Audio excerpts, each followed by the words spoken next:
To my good friend from the great state of Colorado, Mr. Tipton. I'd like to thank my colleague from Washington for yielding time. And Madam Speaker, I rise today to be able to highlight the importance of modernizing the Endangered Species Act.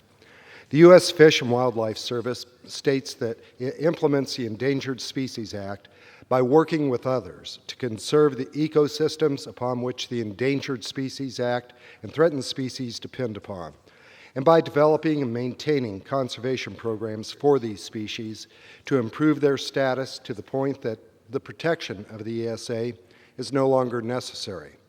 I wholeheartedly agree with that mission, and we should do everything possible to be able to grant the Fish and Wildlife Service the ability to be able to better protect at-risk or endangered species.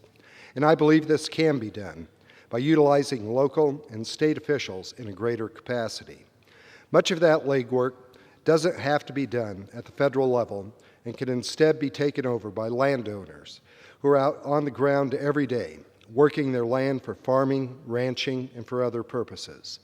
They know the challenges that the threatened and endangered species face, and they are in a unique position to be able to provide input on the best conservation strategies.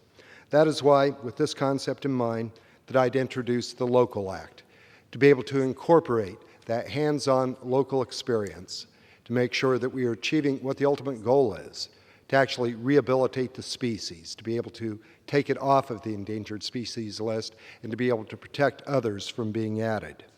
You know, in the past 46 years of the law's existence, there is one glaring statistic that points to reforms being necessary. Since the ESA was first signed into law, there have been over 1,660 species listed.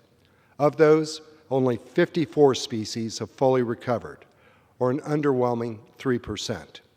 These numbers speak volumes that a one-size-fits-all mentality does not always result in a way that is intended to.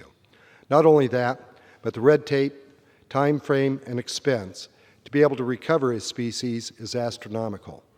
It is important to note that the goal of the ESA is to be able to keep species off of it in the first place, not to keep them on for undetermined lengths of time.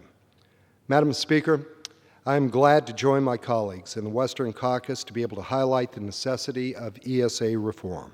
In Colorado, we're proud to be able to have an abundance of wildlife that resides on our public lands and in many cases our own backyards. As residents of the state, we self-promote taking extra caution in our lands so that they may be preserved for future generations to enjoy. After almost 50 years of lackluster results of recovering endangered species, I believe that it's time that we rethink our strategy and place more trust on the local stewards of the land, not just bureaucrats in Washington. If the goal is to truly recover species and to be able to protect species, let's make sure that we have programs in place that are going to achieve those results which we can all embrace. With that, I yield back the balance of my time to the gentleman from Washington.